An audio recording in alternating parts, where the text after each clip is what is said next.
Hadirin, saat Allah Subhanahu wa taala hendak mencipta manusia dan mengenalkan itu kepada para malaikat yang hadir di sekitarannya, maka ada yang menarik disebutkan dalam Al-Quran, yang dalam penyebutan itu akan menunjukkan esensi hakikat Idul Adha yang tiap tahun kita hadiri, kita rayakan, kita kontemplasikan, dan kita renungkan segala hal yang terkait dengan ibadahnya.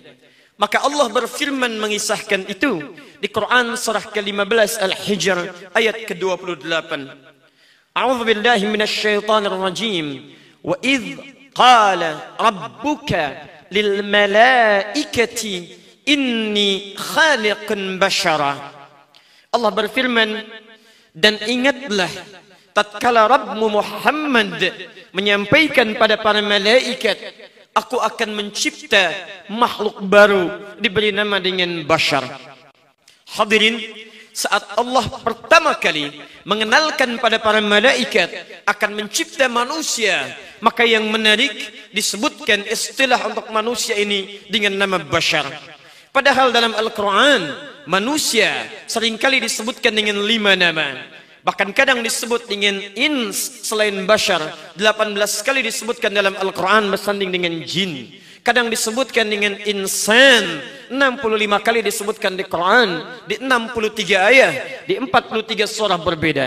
Kadang disebutkan dengan nas. 241 kali disebutkan dalam Al-Quran. Kadang disebut pula dengan Bani Adam. Di 7 ayat 7 kali disebutkan dalam Al-Quran. Namun menariknya, nama pertama yang dilekatkan pada manusia saat mula akan dicipta tidak disebut dengan ins, bukan insan, bukan pula an-nas, tidak juga Bani Adam, tapi disebutkan dengan bashar. Bashar 35 kali disebutkan dalam Al-Quran. Hadirin, apa itu bashar? Dalam bahasa Arab, setidaknya bashar termasuk dalam kosakata Al-Quran, bila disebutkan maka setidaknya menunjuk pada 2 hal yang paling utama. Pertama, bashar dipahami sebagai makhluk berkulit yang punya karakter lembut. Makhluk berkulit yang punya karakter lembut, tampak lembut, memiliki kulit. Seakan Allah ingin menyampaikan pesan pada para malaikat, saya ingin mencipta makhluk baru yang materinya, bahannya, sifatnya berbeda dengan kalian wahai para malaikat. Kalau kalian diciptakan dari cahaya, maka yang ini akan diciptakan dari bahan yang berbeda, materi yang tidak sama. Hadis riwayat Muslim nomor hadis 2996 an Aisyah ummul mukminin radhiyallahu taala anha, diriwayatkan oleh Sayyidah Aisyah, ibunda orang-orang beriman, semoga Allah meridai kepadanya. Khuliqatil malaikatu min nurin wa khuliqal jannu min marijin min nar wa khuliqa Adam kama wusifa lakum. Sungguh malaikat, kata Nabi, diciptakan dari cahaya, jin diciptakan dari api yang menyala-nyala, sedangkan Adam dicipta dari segala sifat yang terkumpul dalam diri kalian. Hadirin, malaikat dari cahaya, kita dari materi yang berbeda. Karena itulah Allah ingin menegaskan dalam konteks ayat ini, hei malaikat, saya ingin ciptakan makhluk baru yang materinya tidak sama, bentuknya tidak sama, bahannya berbeda. Engkau dari cahaya, ini dari saripati tanah, yang melahirkan satu makhluk berkulit, tampak punya karakter dalam kelembutannya. Hadirin, Allahu Akbar, Allahu Akbar, Allahu Akbar, walillahil hamd. Kita berbeda dengan malaikat. Karena perbedaan materi penciptaan ini, maka karakteristik, sifat, bawaan kehidupannya pun Quran mengisyaratkan berbeda. Malaikat karena diciptakan dari cahaya, cahaya disebut dengan nur dalam Al-Quran. Nur disebutkan 43 kali dalam Al-Quran dan tidak pernah disebutkan kecuali menunjuk pada segala hal yang bersumber langsung dari Allah Subhanahu wa ta'ala. Karena itu Allah disebut juga di Quran dengan sifat nur. Allahu nurus samawati wal ard. Nur karena bersumber langsung dari Allah, segala atas kehendak Allah, maka segala yang bersumber dari Allah semuanya memiliki nilai-nilai kebaikan. Hadirin, kumpulan dari sifat baik itu disebut dengan takwa. Maka ketika malaikat diciptakan dari nur, itu artinya dalam diri malaikat semua hanya terkumpul sifat-sifat kebaikan saja. Kumpulannya disebut dengan takwa. Karena itulah Quran menyampaikan, karena malaikat hanya tercipta dari nur, nur sifatnya baik, seluruhnya disebut dengan takwa. Untuk itulah malaikat disebut dalam Al-Quran tidak akan pernah punya potensi untuk bermaksiat dan melanggar ketentuan Allah Subhanahu wa Ta'ala. Quran surah ke-66 At-Tahrim di ayat yang ke-6 Allah menegaskan, la ya'sunallaha ma amarahum wa yaf'aluna ma yu'marun. Malaikat itu, kata Al-Quran, mustahil dia bermaksiat. Tidak mungkin dia berbuat salah. Dan tidak akan pernah terlambat. Dan tidak akan pernah bahkan meninggalkan apa yang telah Allah tugaskan untuk mereka. Jadi Anda tidak perlu kaget. Anda pun tidak usah buang energi memuji jika ada malaikat terlihat hebat dalam kehidupannya. Jibril hebat, Israel hebat, malaikat maut, Mikail, malaikat penurun rizki hebat, seluruhnya hebat. Jangan pernah memuji malaikat karena memang sifatnya diciptakan dalam keadaan hebat dan baik. Tapi juga jangan berpikir mereka berbuat maksiat dan tidak perlu aneh dalam keadaan itu. Sampai hari ini Anda tidak pernah mendengar ada malaikat Jibril korupsi ayat. Sampai hari ini Anda tidak pernah mendengar ada malaikat maut terlambat mencabut nyawa. Sampai hari ini Anda tidak pernah mendengar ada malaikat Mikail tertukar menurunkan rezeki. Karena la ya'sunallaha, dan tidak akan pernah bahkan berganti tugas. Ada malaikat yang tugasnya hanya sekedar bertasbih, tahmid, takdis kepada Allah. Sampai kapanpun kehidupan, tugasnya tidak akan berganti. Quran surah kedua Al-Baqarah ayat ke-30 itu. Wa nahnu nusabbihu bihamdika wa nuqaddisu lak. Kata para malaikat yang ada di langit, tugas kami ya Allah sampai hari ini sering mentasbihkan Engkau, selalu bertahmid memujimu dan mentakdiskan, mengkultuskanmu. Malaikat maut tugasnya hanya akan itu saja, tidak pernah akan berganti sampai kehidupan pun akan berakhir. Quran surah ke-32 As-Sajdah ayat yang ke-11 itu, qul yatawaffakum malakul mautil ladzi wukkila bikum. Katakan Muhammad, yang diberi tugas untuk mewafatkan itu hanya malaikat maut, bukan malaikat Jibril, bukan malaikat Mikail, juga bukan yang lainnya. Allahu Akbar, Allahu Akbar, walillahil hamd. Manusia disebut dengan bashar. Unsurnya berbeda, sifatnya lain. Hadirin, bashar tidak disebutkan kecuali mengandung makna yang kedua, yaitu perpaduan antara sifat takwa, yang kedua yaitu apa yang disebut dengan nafsu. Nafsu tidak disebutkan bashar kecuali terkumpul dua hal ini. Satu, takwa. Yang kedua, nafsu. Takwa diisyaratkan oleh Al-Quran. Fanafakhtu fihi min ruhi. Quran surah 15 ayat ke-28 tadi.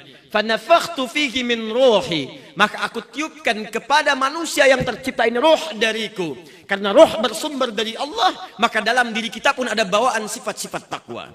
Tapi ketika disebut dengan bashar, Quran ingin menegaskan bahwa dalam diri kita tidak sama dengan malaikat. Kalau malaikat takwa saja, maka dalam diri manusia ada takwa ruhi, yang kedua ada nafsu. Hadirin, nafsu tidak diisyaratkan kecuali sifat yang melekat pada hewan. Sifat yang melekat pada hewan. Sedangkan keterangan dalam Al-Quran, nafsu lawan dari takwa. Jika takwa menyeru pada kebaikan, membawa sifat-sifat mulia, maka nafsu sebaliknya. Quran surah ke-12 Yusuf ayat ke-53. Wa ma ubarri'u nafsi innan nafsa la'ammaratun bisu. Saya tidak bisa menganggap diri suci karena dalam diri ada nafsu, dan nafsu cenderung membawa kepada sesuatu yang tidak menyenangkan, sesuatu yang kadang buruk, sesuatu yang terpandang salah. Hadirin, hewan hanya diciptakan dengan nafsu, tidak memiliki sifat takwa. Karena itulah Anda tidak perlu heran jika Anda menyaksikan hewan banyak berbuat kesalahan. Dan tidak juga kita harus membuang energi untuk mencela hewan jika hewan memang pernah berbuat salah.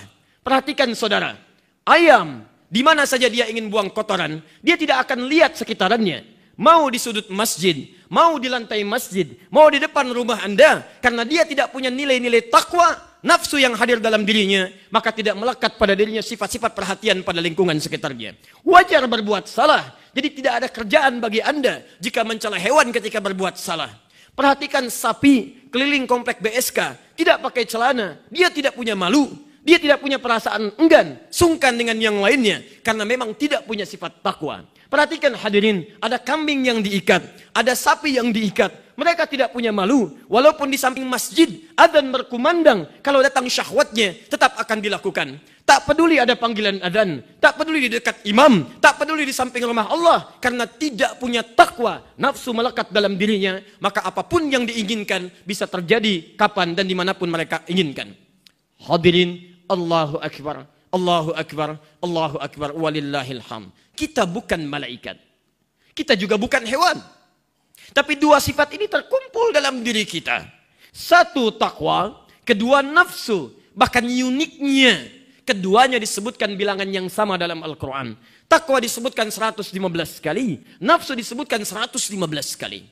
Artinya ketika kita tercipta akan muncul dua potensi yang saling berlawanan dalam diri kita. Ada kecenderungan untuk berbuat baik, tapi tidak sedikit diarahkan pada yang tidak menyenangkan. Jika dalam diri kita ada potensi jujur, maka pasti akan ada lawannya, yaitu potensi berbuat dusta.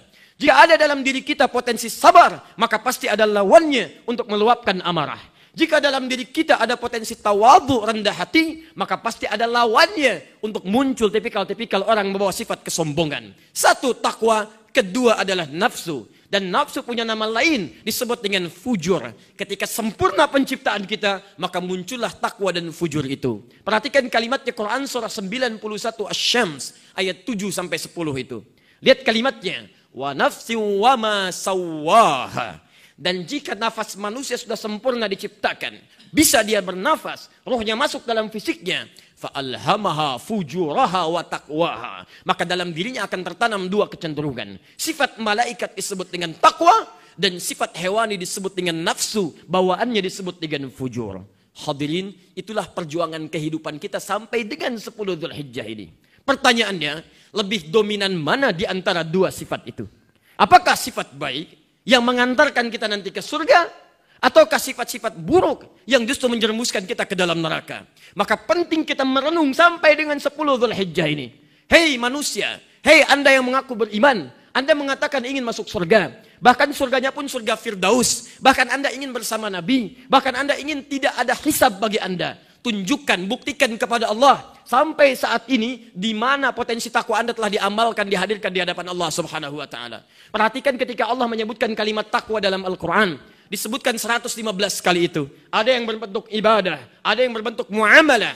Takwa pertama di Quran surah kedua, ayat kedua sampai 5 itu. Dzalikal kitabu la raiba fi hudal lil muttaqin. Quran jangan diragukan isinya, akan memberi petunjuk pada orang takwa. Perhatikan saudara, apakah sampai tanggal 10 Dzulhijjah ini Anda termasuk orang takwa yang disebutkan di Quran dengan sifat-sifat Anda itu? Lihat kalimat pertamanya, alladzina yu'minuna bil ghaib wa yuqimunas shalah. Yaitu orang yang mau beriman kepada Allah walaupun tak tampak dalam pandangannya. Sifat pertama iman, alhamdulillah kita miliki sampai hari ini. Tapi lihat amalannya, wa yuqimunas shalah, dan dia mau menyempurnakan salat. Pertanyaan pertama, hei Anda yang menginginkan masuk surga, hei Anda yang ingin surga Firdaus, hei Anda yang ingin bersama Nabi, hei Anda yang tidak ingin ada hisab bagi Anda. Perhatikan sampai hari ini, sejauh mana kita mampu menyempurnakan sholat sampai dengan 10 Dzulhijjah ini. Menyempurnakan sholat dibagi dua bagian.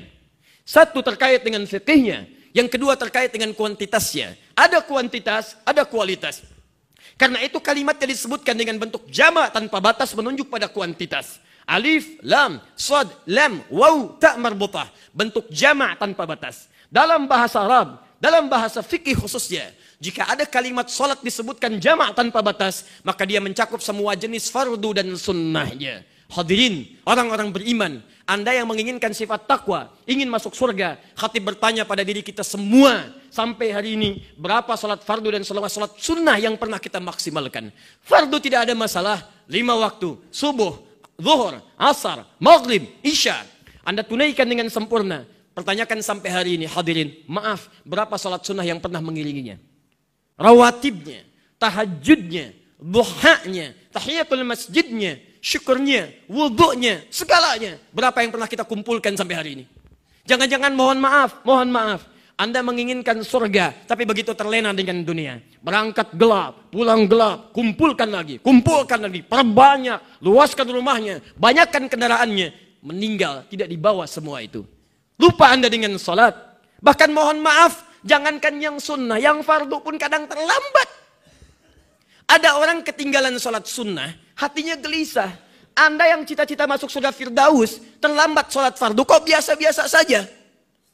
Hei manusia, Anda yang menginginkan surga Firdaus tanpa hisab, ingin bersandung dengan Rasulullah, perhatikan kalimat ini. Seorang Abdullah bin Abi Umi Maktum, sahabat mulia, turun surah Abasa pada beliau. Matanya tak mampu melihat, jarak rumahnya begitu jauh dari masjid. Masjidnya tak terlukiskan keadaannya bila dibandingkan dengan Masjid Al-Ansar ini. Alasnya hanya tanah, telepah tiang-tiang kurma, atapnya hanya daun-daun dari pohon kurma. Tapi Masya Allah, jarak yang jauh tidak menghentikan langkah dan semangatnya untuk menunaikan sholat di masjid. Datang subuh berjamaah, bahkan menunaikan sholat fardu. Sebelumnya bahkan azan, yang Anda tahu azan dilakukan oleh Bilal bin Rabah. Tapi sejak peristiwa itu, Abdullah bin Abi Umi Maktum sampai azan di masjid Nabi. Sampai sekarang diabadikan azan di masjid Nabi 2 kali. Karena dulu pernah ada Abdullah bin Abi Umi Maktum azan, dan Bilal bin Rabah kemudian pula azan.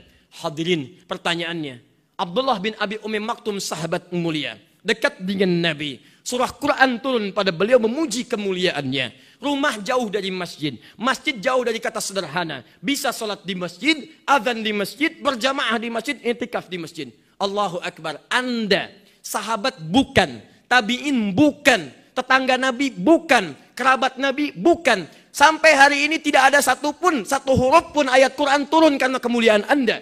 Jarak rumah Anda ke masjid tidak lebih jauh dibandingkan dengan sahabat Abdullah bin Abi Umi Maktum. Masjidnya lebih bagus dibandingkan zaman dulu. Karpetnya empuk, AC-nya begitu bagus, luar biasa nyamannya, suasana masjid enak. Kalau dengan semua ini belum menyentuh Anda sekedar menunaikan sholat di masjid, tunjukkan, buktikan kepada Allah apa yang menjadikan Anda layak untuk masuk ke dalam surga Firdaus.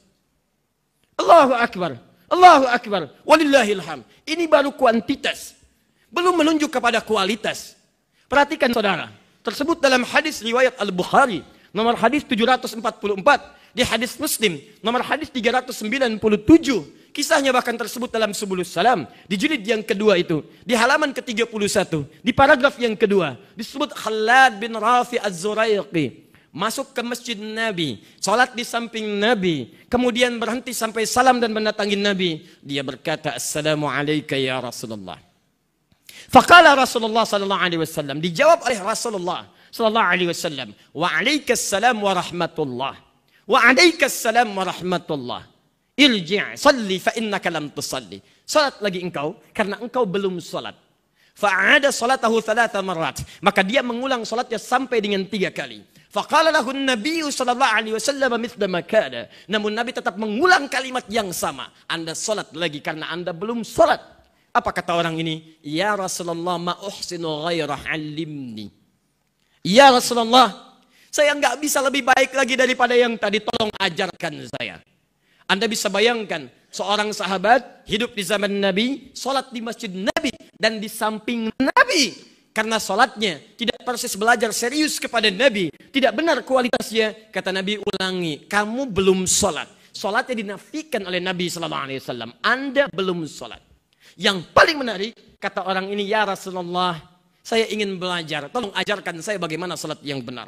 Maka diajarkan oleh Nabi SAW cara salat yang benar. Setelah itu Nabi mengatakan, Al-Bukhari, nomor hadis 651, Sallu kama ra'aitumuni usalli. Salatlah kalian persis seperti melihat saya salat. Hadirin, Anda bisa bayangkan, seorang sahabat Nabi, salat di masjid Nabi, di samping Nabi, dan salatnya tidak persis sama seperti yang diajarkan Nabi, kualitasnya jauh dari turunan Nabi. Kata Nabi, maaf, ulangi salat Anda. Anda bukan sahabat, jauh dari Nabi. Salat tidak di masjid Nabi, tidak di samping Nabi, dan Anda merasa tenang dengan kualitas salat Anda. Coba tanyakan pada diri kita. Ada isyarat yang halus dalam Al-Quran. Di surah ke-29, ayat ke-45. Al-Quran menegaskan bahwa ada bahkan di antara orang sholat itu yang tidak paham, tidak mengerti apa yang dibaca dan dilakukan dalam sholatnya. Hei yang mengharapkan surga Firdaus, yang tidak ingin ada hisab, yang ingin dengan Rasulullah, kami bertanya kepada kita seluruhnya. Sampai dengan 10 Dzulhijjah 1438 Hijrah ini, 1 September 2017 Masehi, tanyakan pada diri kita. Dari sekian ruku, ribu ruku dan sujud yang kita kerjakan, berapa persen bacaan sholat yang kita pahami sampai dengan hari ini? Jangan-jangan ruku nggak ngerti yang dibaca. Sujud gak paham yang diungkapkan. Antum ngejar-ngejar dunia saja. Sampai sekolah SD 6 tahun. SMP 3 tahun. SMA 3 tahun. 12 tahun. S1 4 tahun. 16 tahun. S2 2 tahun. 18 tahun. S3 2 tahun. 20 tahun. Semua dikejar hanya untuk dunia. Belum seminarnya. Belum simposiumnya. Belum stadium generalnya. Belum ceramahnya. Allahu Akbar, untuk dunia. Berangkat gelap, pulang gelap, meninggal tidak dibawa. Pertanyaan kami, sampai hari ini, berapa persen dari bacaan sholat kita yang pernah kita pelajari? Adakah kita pernah mengkhususkan waktu untuk belajar memahami apa yang kita baca dalam sholat? Barangkali saat sholat kita tidak khusyuk, bukan karena kita kurang soleh, tapi kita kurang paham apa yang kita kerjakan dalam sholat kita. Yang paling menarik, sahabat Nabi mau belajar bagaimana memperbaiki sholatnya. Sahabat hidup zaman Nabi, dekat dengan Nabi, ingin belajar bagaimana sholat yang baik. Anda bukan sahabat, jauh dari Nabi, tidak sholat di masjid Nabi. Yang paling menarik, ustadznya datang sendiri. Taklim dibuka tiap waktu, kesempatan banyak, materi melimpah. Bahkan ada yang direkam, diberikan snacknya, perlengkapan enak, fasilitas bagus, menyebar di mana-mana. Dengan semua itu semua, dengan seluruhnya, belum tersentuh Anda untuk sekadar belajar. Di mana letak berani kita untuk menginginkan surga Firdaus yang ditambahkan itu? Allahu Akbar, walillahilham. Bahkan mohon maaf, ada di antaranya yang keluar dari nilai-nilai kemanusiaannya, bahkan yang tidak dikerjakan oleh hewan. Hadirin, kalau hewan tidak sholat, wajar, karena hewan tidak punya sifat takwa. Kalau Anda ikut-ikutan tidak sholat juga, itu yang tidak wajar, karena Anda punya nilai takwa. Jadi kalau Anda ingin bersaing untuk tidak menunaikan sholat, Anda tidak perlu bersaing, karena hewan lebih jagoan dibandingkan dengan Anda. Yang paling menarik, takwa kedua, dan bagian terakhir dari khutbah kita, tidak disebutkan dalam Al-Quran, kecuali menunjuk pada hubungan baik dengan sesama. Hadirin, Quran surah ketiga ayat 133 sampai 134. Wasari'u ila maghfirah. Bergegaslah Anda untuk sering berintrospeksi diri. Muhasabah. Minta ampun pada Allah. Tidak ada di antara kita yang tidak pernah berbuat salah. Kita bukan malaikat. Kita bukan malaikat. Kita disebut dengan insan dari kata nisyan. Akar katanya nasya, artinya lupa. Dan nasya dalam Al-Quran sering digandengkan dengan khata yang berarti salah. Rabbana la tu'akhidna in nasina au akhta'na. Ya Allah, jangan hukum kami kalau kami lupa, dan dengan lupa itu kami salah. Wajar kita salah. Yang tidak wajar dari kesalahan itu kita tidak mau kembali berbuat baik dan bertobat. Hadirin, lupa salah. Bukan Anda tidak tahu bahwa dusta itu salah, tapi ketika Anda berdusta lupa kalau dusta itu salah. Koruptor itu bukan tidak tahu kalau korupsi itu salah. Cuma tatkala mengambil hak orang lain, lupa dia bahwa itu keliru. Lupa, salah. Segera istighfar. Wa jannatin arduhas samawati wal ardu iddat lil muttaqin. Dan berharaplah minimal masuk ke surga walaupun tidak firdaus. Minimal seluas langit dan bumi. Disiapkan bagi orang takwa. Siapa itu? Ini bagian terakhir dari khutbah kita. Alladzina yunfiquna fis sarra'i wal dharra wal kadhimina al ghaidha wal'afina 'anil nas. Orang takwa pertama disebutkan ibadah ritual, uji oleh kita sampai hari ini. Yang kedua disebutkan ibadah sosial. Perhatikan kalimatnya, dia gemar berbagi dengan sesamanya dalam keadaan lapang ataupun sempit. Yunfiquna fis sarra'i wad dharra. Ukur Anda sampai dengan hari ini, berapa tingkat kasih kita dengan sesama yang bisa diukur dengan berbagi itu. Lihat tetangga Anda.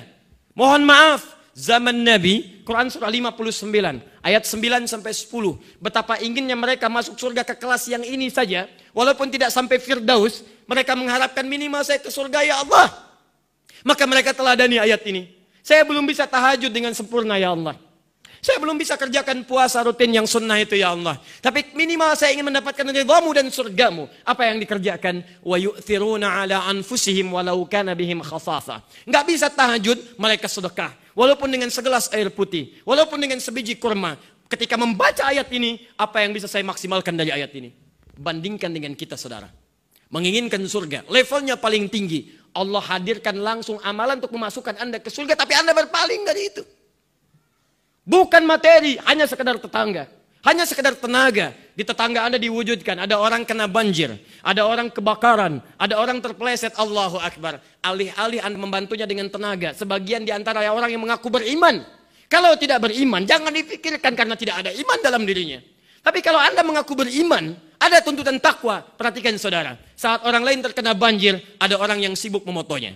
Ada orang sibuk yang memvideokannya. Terkena kebakaran, sibuk bahkan hal-hal yang tidak berkait dengan manfaatnya. Ada orang mau loncat dari atas, malah direkam. Tidak menyiapkan hal yang bisa mengurangi tekadnya. Hadirin, tunjukkan sampai dengan saat ini. Yang paling luar biasa. Wal kadhiminal ghaidha. Kata Quran, orang takwa itu sanggup menahan amarah. Anda malah sering marah. Kata Quran, wal afina anin nas. Orang takwa itu pemaaf. Anda sibuknya, wallahu akbar. Marah tidak terlukiskan, maaf tidak hadir dalam tampilan. Hadirin, maaf. Bahkan ada yang tidak bisa kita pahami sampai hari ini. Kalau singa mengoyak kijang, maka Anda tidak perlu pikirkan karena singa itu buas. Tidak punya takwa. Karena dengan buasnya diciptakan kukunya tajam, taringnya sangat menikam. Singa wajar. Tapi Anda kan manusia, bukan singa. Bisa kok lisan kita tajam pada orang lain. Bisa tangan kita tajam pada orang lain. Bisa kaki kita tajam pada orang lain. Kita bukan hewan. Maka dari itu, dari BSK ini, dari Al-Ansar ini, dari Bekasi ini, satu titik dunia dari sekian kehidupan yang luas, kita kutuk kejadian yang ada di Myanmar itu. Kita tunjukkan pada dunia, cukup menjadi manusia. Cukup menjadi manusia. Tidak harus Anda menjadi orang beriman, itu pilihan Anda. Itu pilihan Anda. Kami beriman, tapi kita manusia. Cukup menjadi manusia untuk menyadari bahwa kita punya nurani. Mereka manusia, bukan hewan. Jadi kalau singa saja tidak pernah mengoyak bayi, singa tidak pernah menghantam bagian dari keturunannya, singa tidak pernah menghantam hal-hal yang tidak semestinya, maka silakan Anda lihat, ada sesuatu yang terjadi lebih daripada hewan. Lebih daripada hewan. Bayi dibantai, perempuan dinistakan, laki-laki ditepikan, dan itu di hadapan mata kita semua. Ditunjukkan oleh Allah Subhanahu wa taala. Ada perbaikan yang harus kita hadirkan. Dan yang paling ironis, paling miris, sebagian perbuatan-perbuatan nista itu, walaupun kadarnya tidak sampai kepada yang demikian, justru dikejarkan oleh orang-orang yang merasa beriman kepada Allah.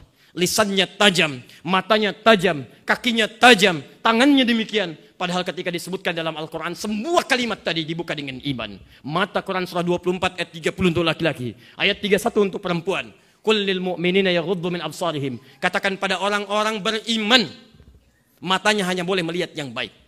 Lisan orang beriman, kata Nabi, man kana yu'minu billahi wal yaumil akhir falyakul khairan aw liyasmut. Lisan orang beriman, maaf, dia hanya akan berkata yang baik-baik. Kalau tak mampu dia akan diam sampai ke ujung kaki. Mohon izin, sampai dengan 10 Dzulhijjah ini, berapa kali mata kita dipakai untuk menang yang keliru?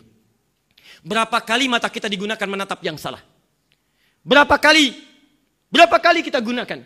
Mahram Anda ditatap dengan biasa-biasa. Yang bukan mahram Anda, berapa kali Anda tetap dalam kehidupan Anda? Maaf, lisan kita berapa kali digunakan pada yang salah? Selevel kerak saja, tidak pernah mencela. Kita bukan hewan, rajin mencela. Berapa kali tangan dipakai maksiat? Berapa kali kaki digunakan pada yang tidak wajar? Dan lebih hebat daripada itu, ada manusia yang mengerjakan lebih daripada hewan. Quran surah kedua ayat ke-49, Fir'aun. Disebut di Quran punya hobi bunuh orang. Yudzabbihuna abna'akum. Hobinya bunuh orang. Disebut oleh Quran su'ul azab. Siksa yang paling kejam. Yang paling kejam.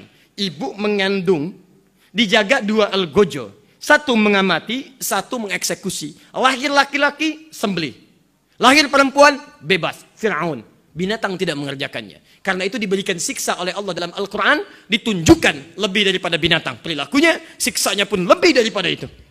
Ditampakkan neraka dari pagi sampai petang. Quran surah 40 ayat 46 sampai 47. Yang paling menarik, ada manusia sekarang yang lebih dari Fir'aun. Maaf, Fir'aun ingin mengeksekusi, ditunggu sampai lahiran. Laki-laki eksekusi, perempuan bebaskan. Manusia sekarang belum lahir sudah mengeksekusi, dan dia nggak peduli apakah dalam rahimnya laki-laki atau perempuan. Ada aborsi, hubungan gelap, belum lahir bunuh, belum lahir eksekusi, tak peduli apakah laki atau perempuan yang terlahir. Maka apa yang pantas kita sematkan pada perilaku seperti itu? Seperti Fir'aun saja kata Quran, su'ul azab. Maka yang seperti ini kalimat apa yang meresap? Hewan itu ada kambing. Datang hasratnya, jantan mencari yang betina. Sapi yang betina menunggu dikejar-kejar yang jantan. Hadirin, mereka tidak punya takwa. Manusia sampai hari ini masih ada yang kehilangan nalar dan nilai takwanya. Manusia punya akal, manusia punya takwa. Mengerjakan sesuatu yang tidak pernah dikerjakan oleh kambing, bahkan sapi. Ada perempuan mencari perempuan lagi. Ada laki-laki mencari pasangan laki-laki saja. Maaf, sampai hari ini belum pernah ada jurnal mengatakan, tulisan ilmiah menegaskan bahwa ada kambing yang homo, ada sapi yang lesbi. Kenapa itu bisa terjadi pada dunia manusia?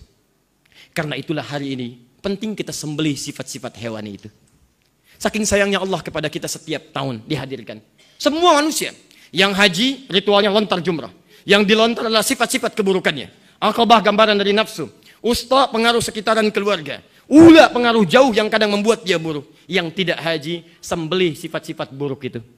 Karena itulah di Ibnu Majah nomor hadis 3221 disebutkan bahwa diisyaratkan orang yang berhasil Idul Adhanya adalah orang yang bisa berubah jadi muslim yang lebih baik, menapikan sifat-sifat hewannya. Maka setelah itu disembelih, dia menghadap ke arah kiblat. Kemudian dia mengatakan dengan doa dan berlinang air matanya, Inni wajjahtu wajhiya lilladzi fataras samawati wal arda hanifan muslima wa ma ana minal musyrikin. Inna salati wa nusuki wa mahyaya wa mamati lillahi rabbil alamin. La syarikalah wa bidzalika umirtu wa ana minal muslimin. Perhatikan kalimat ujungnya, wa ana minal muslimin. Ini kalimat disampaikan, disematkan ketika seorang penyembelih sudah mengucapkan kalimat bismillahi Allahu akbar, menghadap ke arah kiblat berdoa, wa ana minal muslimin. Perhatikan janji kita. Ya Allah, saya berjanji sejak detik ini akan berubah jadi muslim yang lebih baik lagi. Menepikan sifat hewani, mendatangkan nilai takwa. Sekarang buktikan kepada Allah, tidak salah Anda diberikan kesempatan sampai saat ini. Orang lain tidak mendapatinya. Ada yang meninggal 2 hari lalu, ada yang 3 hari lalu, ada sepekan ke belakang. Saking sayangnya Allah kepada kita, masih dihidupkan sampai saat ini supaya kita berubah. Di esensi Idul Adha itu bukan tiap tahun Anda datang ke masjid atau ke lapangan, sholat, dengarkan khutbah, sembelih lantas pulang. Lebih daripada itu kita mesti berubah. Sholat meningkat, puasa sunnah lebih rajin, baca Quran lebih bagus, dan lebih daripada itu, sifat-sifat hewani kita tepikan. Jangan sampai kambing kita sembeli, tapi akhlak Anda jauh daripada kambing. Sapi dieksekusi, tapi perilaku Anda lebih buruk daripada sapi. Tidak mencerminkan keberhasilan bulan Dzulhijjah. Mohon maaf, jika sampai Dzulhijjah sekarang, Anda belum tersentuh berubah jadi orang baik, maka butuh berapa Dzulhijjah lagi untuk menyentuh Anda menjadi yang terbaik. Sudah ada anak-anak yang belum balik, tapi mereka lebih baik daripada kita. Bayangkan anak 4 tahun, matanya buta, hafal Quran. Hafal Quran. Kita 40 tahun, 50 tahun, mata sehat, fisik kuat, sampai hari ini belum tersentuh kita dan belum punya waktu untuk sekadar baca Al-Quran. Mau sampai kapan lagi? Bayangkan anak 5 tahun, belum adzan maghrib, datang ke masjid. Sholat, menghafal Quran, isya berjamaah, setelah itu murajaah, pulang. Anda 50 tahun, 60 tahun, 70 tahun, sudah qomat belum mau ke masjid juga. Sudah dekat isya belum sholat juga. Cita-citanya pengen masuk surga. Allahu Akbar. Hadirin, kita berdoa saat ini kepada Allah Subhanahu wa taala. Khusyukkan hati kita. Kalau memang kita ingin lebih baik dan kita pasti akan meninggal, kita akan pulang. Maka berubahlah mulai sejak ini. Seperti orang wukuf di Arafah, kita puasa kemarin. Arafah. Dan dengan itu kita kenal kekurangan diri kita. Mari kita bermohon pada Allah Subhanahu wa taala. Semoga hari ini Allah melembutkan hati kita untuk berubah dan diberikan kesempatan untuk bertobat, kembali berbuat baik dalam kehidupan. Alhamdulillahirabbil alamin. الرحمن الرحيم مالك يوم الدين إياك نعبد وإياك نستعين اهدنا الصراط المستقيم صراط الذين أنعمت عليهم غير المغضوب عليهم ولا الضالين اللهم يا أرحم الراحمين نسألك يا الله بأسمائك الحسنى وصفاتك العلى. Duhai Allah, di kesempatan Jumat ini ya Allah, di Idul Adha ini kami bermohon kepadamu dengan segala sifat dan namamu yang termulia. Allahumma ya Rahman hamna ya Rabbal Alamin. Allahumma ya Rahman Rahim, irhamna ya Allah ya Arhamar Rahimin. Duhai Allah, pemilik sifat kasih tanpa batas di dunia, pemilik sifat sayang dengan luas di akhirat nanti. Mohon ya Allah, anugerahkan sifat kasih dan sayangmu kepada kami semua ya Rabbal Alamin. La tada' lana fi maqamina hadha wa fi kulli maqamin dhanban illa ghafaratah. Jika ada yang datang ya Allah ke tempat ini, di rumahmu ini ya Allah, datang membawa lumuran dosa, jangan biarkan ia meninggalkan majlis adha ini kecuali engkau telah ampuni segala lumuran dosa-dosanya. Allahumma wala hamman illa farajtah. Jika ada yang datang ya Allah dalam Idul Adha ini membawa kegelisahan dalam hatinya, maka jangan biarkan ia pulang kecuali telah Engkau tenangkan keadaan jiwanya. Allahumma ya arhamar rahimin wala asiran illa yassartah. Jika ada yang datang ke masjid ini membawa kesulitan dalam hidupnya, di rumah tangganya, kehidupan sosialnya, dalam pekerjaannya, maka mohon dengan niat perubahannya ya Allah, niat hijrahnya, mohon ya Allah, angkat dan mudahkan segala kesulitan-kesulitan hidupnya. Wala maridan illa syafaitah. Dan jika ada yang sampai saat ini Engkau uji dengan penyakit seberat apapun ya Allah, atau mungkin keluarganya, tetangganya, kerabatnya, maka mohon angkat dan sembuhkan penyakitnya. Ya arhamar rahimin. Allahumma alif baina qulubina aslih ahwalana ma yuqarribuna ilaika ya rabbal alamin. Ya Allah, mohon lembutkan hati kami agar kami mau berubah untuk menggapai ridhamu ya rabbal alamin. Idza kana wahidun minna ba'idan anka ya Allah, ba'idan 'anis shalah, ba'idan 'anil Qur'an, Allahumma ya Allah, harriq qalbahu liyahtadu ilaika ya rabbal alamin. Jika ada yang datang ya Allah di pagi ini, di Idul Adha ini, mohon ya Allah dalam pandanganmu ia masih jauh darimu, seringkali menjauhi salat, jauh dari Al-Quran. Siapapun ia yang datang ke tempat ini ya Allah, maka mohon sentuh hatinya ya Allah, lembutkan jiwanya agar ia mau bertobat, ia mau berubah. Sadarkan ia ya Allah bahwa ia pun akan wafat. Sadarkan ya Allah, mohon sayangi dia ya Rabbal Alamin, berikan kesempatan padanya untuk bertobat. Allahumma afu anna ya Rabbal Alamin, maafkan kesalahan kami ya Arhamar Rahimin. Waghfir lana dhunubana ya Arhamar Rahimin, ampuni dosa-dosa kami ya Allah. Tubna ilaika ya Rabbal Alamin, kami bertobat ya Allah sejak sampai hari ini. Qawi lisanana ya Allah, waj'al hayatana hayatan thayyibah, wa akhir mamatina ya Allah husnal khatimah. Ya Allah, bila hari ini masih panjang kehidupan bagi kami, maka mohon bimbing kami untuk berubah lebih baik dalam pandanganmu. Tapi mohon ya Rabb, jika memang hari ini adalah akhir dari kehidupan kami, hari terakhir kami hidup ya Allah, dan mungkin kami wafat menghadapmu, maka mohon jadikan hari ini husnul khatimah bagi kami ya Rabbal Alamin. Qawi lisanana linaqula kalimat la ilaha illallah Muhammad Rasulullah. Kuatkan lisan kami untuk mengucapkan kalimat tauhid di akhir hayat kami, la ilaha illallah Muhammad Rasulullah. Fa'ajib ya Allah lisanana biqaulika ya ayyatuhan nafsul mutmainnah, irji'i ila rabbika radiyatan mardiyah, fadkhuli fi ibadi wadkhuli jannati. Maka engkau jawab dengan kalimat ya ayyatuhan nafsul mutmainnah, hei jiwa-jiwa yang tenang, hei jiwa-jiwa yang tenang, aku ridhai engkau, ayo cepat datang dengan penuh keridhaan, masuk dalam golongan hambaku, nikmati surga yang telah aku siapkan untukmu. Allahumma ya Rabbal Alamin ya khairan nasirin, nas'aluka khasatan li akhwatina fi rahinya. Ya Allah ya Arhamar Rahimin, kami bermohon khusus untuk saudara-saudari kami di rahinya ya Allah ya Arhamar Rahimin. Allahumma ansur akhwatana fi rahinya. Allahumma asbir ala balahum ya Rabbal Alamin. Allahumma asbir wa zid quwwatahum ya Arhamar Rahimin. Duhai Allah, kami mohon ya Rabb, anugerahkan pertolonganmu kepada kawan-kawan kami, saudara-saudari kami, umat-umat beriman di rahinya ya Allah. Sabarkan mereka ya Rabb, berikan mereka kekuatan ya Allah. Waghfir lana dhunubana wa la tuhasibna an da'afina fi nusratihim. Dan ampuni kami ya Rabb. Mohon jangan hisab kami karena kelemahan kami dan karena ketidakmampuan kami menolong mereka ya Rabbal Alamin. Hanya menjadi tontonan dalam kehidupan kami, ampuni kami ya Allah. Ya Allah, Allahumma harriq quluba ru'asail mu'minin. Mohon ya Allah, kami mohon ya Allah, dengan air mata kami, mohon gerakan ya Allah hati-hati pemimpin yang mengaku beriman di muka bumi ini. Gerakan hati mereka ya Allah untuk menolong saudara-saudari kami di rahinya ya Rabbal Alamin. Ya Allah, nasyhadu ya Rabbal Alamin, kami bersaksi ya Allah dengan kekuasaan yang kau titipkan kepada mereka. Kami bersaksi di hari kiamat ya Rabbal Alamin. Sentuh hati mereka ya Allah, sentuh hati mereka ya Rabbal Alamin. Nas'aluka ya Arhamar Rahimin. Ya Allah, jika memang mereka tidak mampu atau mereka menghindar dari takdirmu, maka mohon dengan segala kekuasaanmu, hanya engkau saja ya Allah. Ni'mal maula wa ni'man nasir. Kami hanya mampu berdoa, menguraikan air mata.